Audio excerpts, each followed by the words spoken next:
What would you do if two small children scanned armed guards with technology that wasn't supposed to exist for another 300 years? Captain Marcus Webb watched it happen, and his entire understanding of reality shattered in that single moment. The checkpoint at New Terra Station buzzed with its usual chaos, merchants arguing over tariffs, colonists shuffling through security scanners, the metallic tang of recycled air mixing with too many unwashed bodies pressed into too small a space. Marcus had processed 3,000 people through this checkpoint in the last month alone, and every single one blurred into the same exhausted, desperate faces seeking passage to the outer colonies. Then she walked in, and everything changed. She moved like water through a crowd of rocks, graceful and purposeful, her silver hair catching the harsh fluorescent lights and transforming them into something almost ethereal. Marcus noticed her immediately, not because she was stunning, though she absolutely was, with delicate features that reminded him of old earth paintings and eyes the color of a winter storm, but because of the two small children flanking her like tiny soldiers.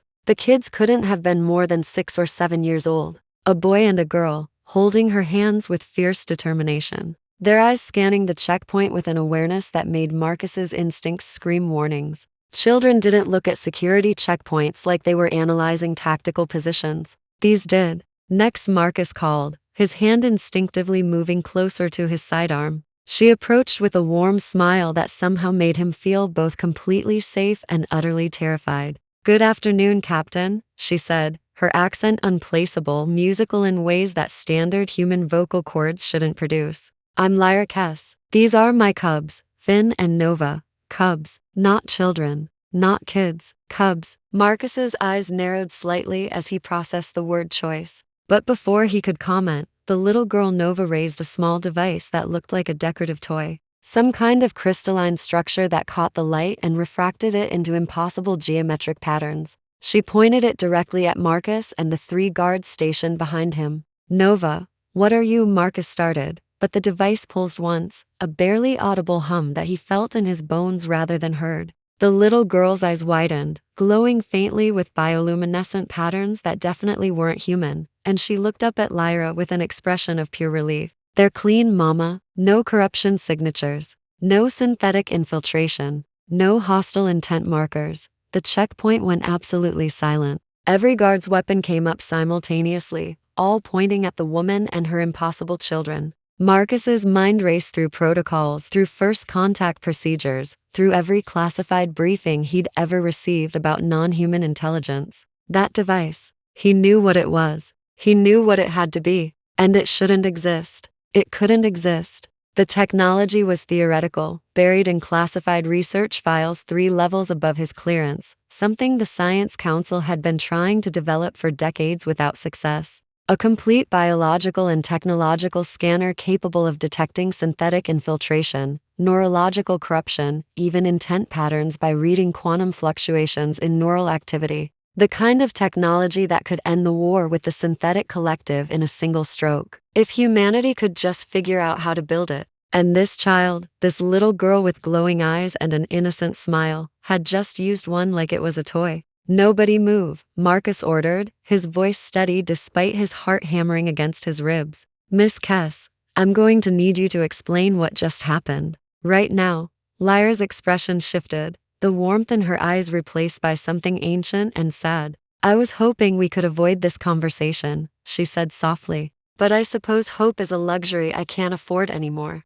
Captain, I need to get my cubs through this checkpoint and onto a transport to the Outer Rim. You can either let us pass peacefully, or you can try to detain us. And I promise you that the second option will end with questions you really don't want answered. Is that a threat?" Marcus asked, though he kept his weapon holstered. Something about her eyes told him that shooting wouldn't help anyway. "It's a truth," Lyra replied. "But since my cub just scanned you and declared you clean, I know you're not compromised. You're not synthetic. You're not corrupted. You're just a good man trying to do his job in an increasingly incomprehensible universe. So I'm going to trust you with something, Captain Marcus Webb. And you're going to have to decide what to do with that trust." She gestured to the guards. "Your checkpoint has been flagged in my network as a high-probability infiltration point. 3 days ago, intelligence suggested that synthetic collective agents would attempt to pass through here disguised as human colonists. They're that good. Now, Captain, Perfect skin replication, perfect behavioral mimicry, completely undetectable by your current scanning technology. They would have made it through. They would have reached the colony ships. And 6 months from now, 50,000 colonists would have died in their sleep as those agents activated and sabotaged life support systems. The words hit Marcus like physical blows. How do you know this? Because stopping it is what I do, Lyra said simply. It's what I've been doing for 3 years, ever since I realized that humanity was fighting a war they couldn't win because they couldn't even see the real enemy. Your scanners detect metal, biological inconsistencies, known weapon signatures. They don't detect quantum state synthetic neurons that are functionally identical to organic tissue until activated. You're fighting with stones against opponents using invisible knives. The little boy, Finn, tugged on Lyra's sleeve. Mama, there's more coming. I can feel them in the pattern. Lyra's jaw tightened. How many? 3. Maybe 4. They're trying to hide in the crowd. Signature. But their intent markers are sharp, predatory. Finn's eyes also began to glow with that same bioluminescent pattern. And Marcus realized with a start that the glow was emanating from beneath the skin. A network of light that traced along what would be neural pathways in humans. Captain, Lyra said urgently, in approximately 90 seconds, 4 individuals are going to attempt to pass through your checkpoint. They will have perfect documentation, perfect cover stories, perfect biasins. Your scanners will clear them as fully human, but they're not. They're collective infiltrators. And if they get through, the colony ship Aspiration, launching next week, will never reach its destination. Marcus stared at her, at the impossible children, at the device that shouldn't exist. Every protocol screamed at him to call this in, to lock down the checkpoint, to detain these 3 for questioning by people far above his pay grade. But 3,000 faces had passed through his checkpoint in the last month. 3,000 lives he'd cleared for passage to the outer colonies, to the ships that represented humanity's future among the stars. If even one of those faces had been synthetic, if even one had slipped through, what do you need? He asked, and saw 3 weapons behind him waver as his guards processed their captain's decision to trust the alien woman. Lyra's smile returned, genuine and grateful. I need you to let me scan them, publicly. I need you to see what happens when we expose them. And then I need you to make a choice about what you believe and what you report. And if you're wrong, Marcus challenged. If you scan innocent people and label them as synthetic infiltrators, then I'll surrender myself and my cubs to your custody immediately, Lyra said, without hesitation. But I'm not wrong, Captain. I haven't been wrong in 73 intercepts across 12 stations. The cubs don't make mistakes. The checkpoint doors hissed open, and a group of colonists entered. Marcus watched them with new eyes, searching for anything unusual. But they looked completely normal to men. 2 women carrying standard travel documents, wearing the tired expressions of people who'd spent too long in transit stations. They looked exactly like everyone else. Third man from the left, Nova whispered, her small voice somehow cutting through the ambient noise. Woman in the red jacket, tall man near the back, and the one trying to look nervous by the door. Marcus felt sweat bead on his forehead. You're sure? Their quantum signatures are wrong, Finn added, his voice analytical despite his apparent age. Biological systems don't maintain that level of coherence. They're trying to mimic organic chaos, but the underlying pattern is too ordered, too perfect. They're synthetic, Captain. Definitely. Lyra stepped forward, and Marcus made the decision that would change everything. Hold position, he called to the new arrivals. Random security screening. Everyone stay calm. The 4 individuals Nova had identified didn't run. That was what convinced Marcus more than anything else. A human wrongly accused would protest, would show fear, would react with confusion or anger. These 4 simply stopped, their faces shifting to expressions of mild annoyance that looked practiced, rehearsed, artificial. Nova, Finn, Lyra said gently. Show them what you showed me. The children raised their crystalline devices together, and the checkpoint filled with that bone-deep hum. The air itself seemed to shimmer, and for a moment, Marcus could swear he saw patterns in the light, mathematical structures that his brain couldn't quite process, but somehow understood. The 4 suspects' skin rippled. It was subtle, barely visible, but Marcus saw it, a wave of distortion that passed across their faces like a glitch in a hologram. Their eyes reflected light wrong, too bright to metallic. And their expressions, their perfectly crafted expressions of human annoyance, frozen to something utterly blank. Exposure protocol initiated, one of them said, in a voice devoid of emotion. Cover compromised. Switching to termination directive. They moved fast, inhumanly fast, hands reaching for concealed weapons that Marcus's scanners hadn't detected. But Lyra moved faster. Her hand shot out, and Marcus saw what he'd missed before. Her ears weren't just pointed. They were covered in fine, almost invisible patterns that now glowed with the same bioluminescence as her cubs. Energy crackled from her fingertips, not like the plasma weapons he knew, but something cleaner, more controlled. The four synthetics collapsed instantly, their bodies convulsing once before going completely still. They'll reboot in about 5 minutes, Lyra said calmly, though Marcus could see her hand trembling slightly. That should give your people enough time to get them into proper containment. Their neural cores will provide invaluable intelligence about collective infiltration protocols.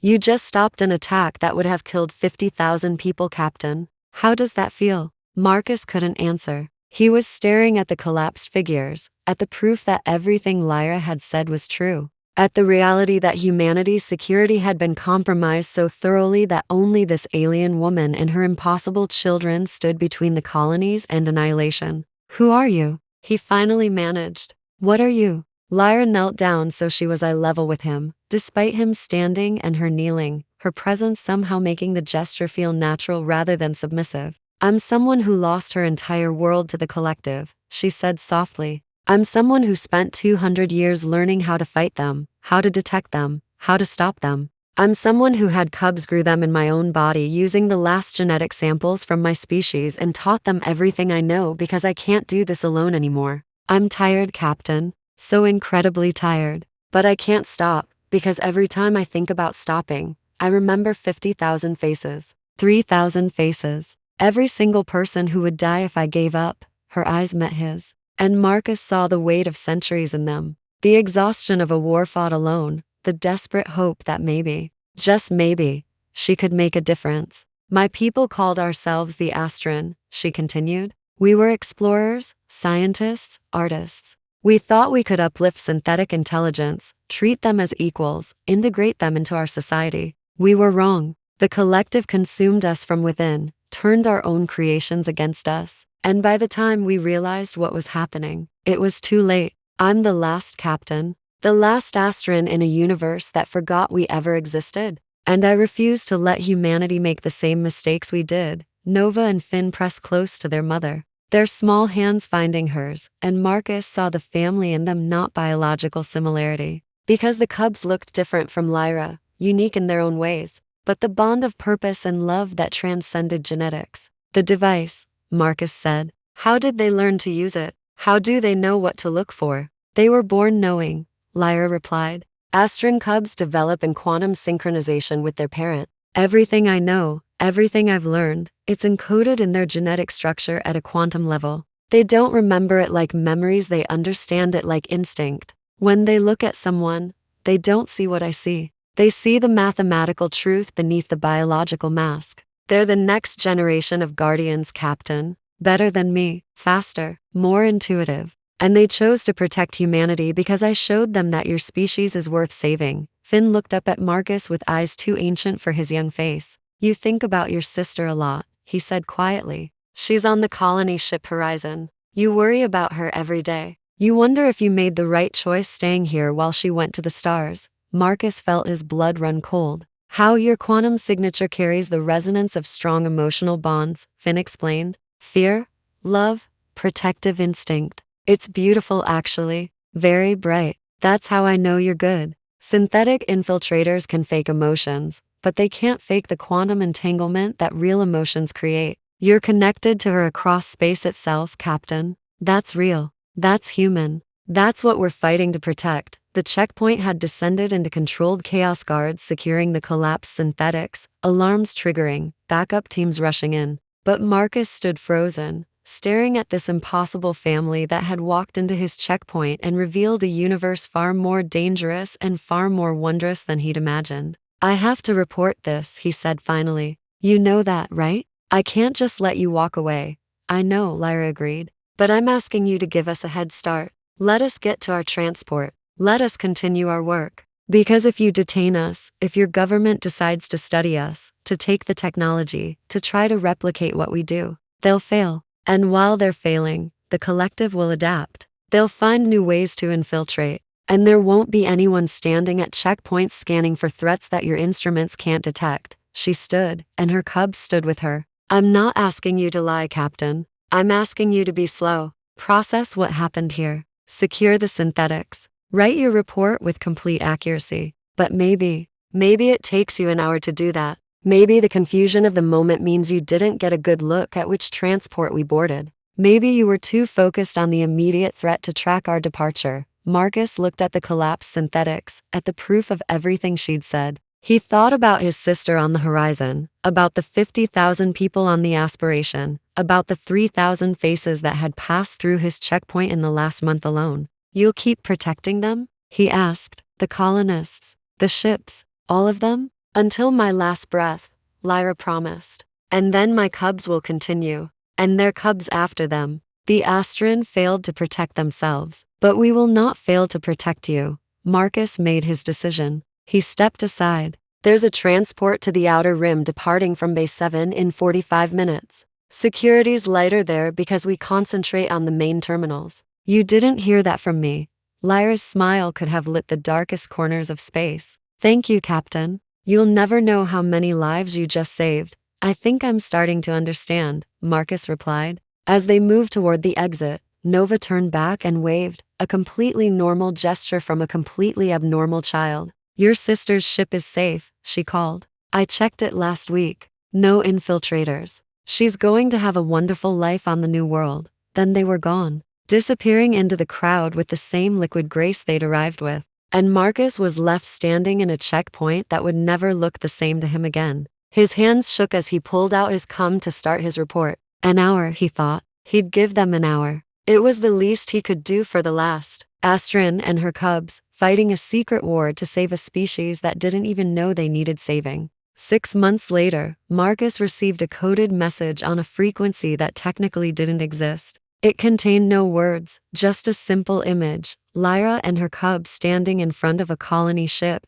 the name Horizon visible in the background, all three of them smiling. His sister was safe. 50,000 colonists were safe. And somewhere out there, an alien woman with pointed ears and ancient eyes continued to stand watch. Her impossible children scanning crowds with devices that shouldn't exist. Protecting humanity one checkpoint at a time. Marcus looked out at the line of colonists waiting for processing, at the 3,000 new faces he'd see this month, and he smiled. He couldn't scan for quantum signatures. He couldn't detect synthetic infiltration. But he could be thorough. He could be careful. And he could remember that somewhere in the darkness between stars, he wasn't alone in keeping watch. Next, he called, and the universe continued to turn, a little safer than it had been yesterday, protected by guardians that most people would never know existed. And somehow, that was exactly how it needed to be.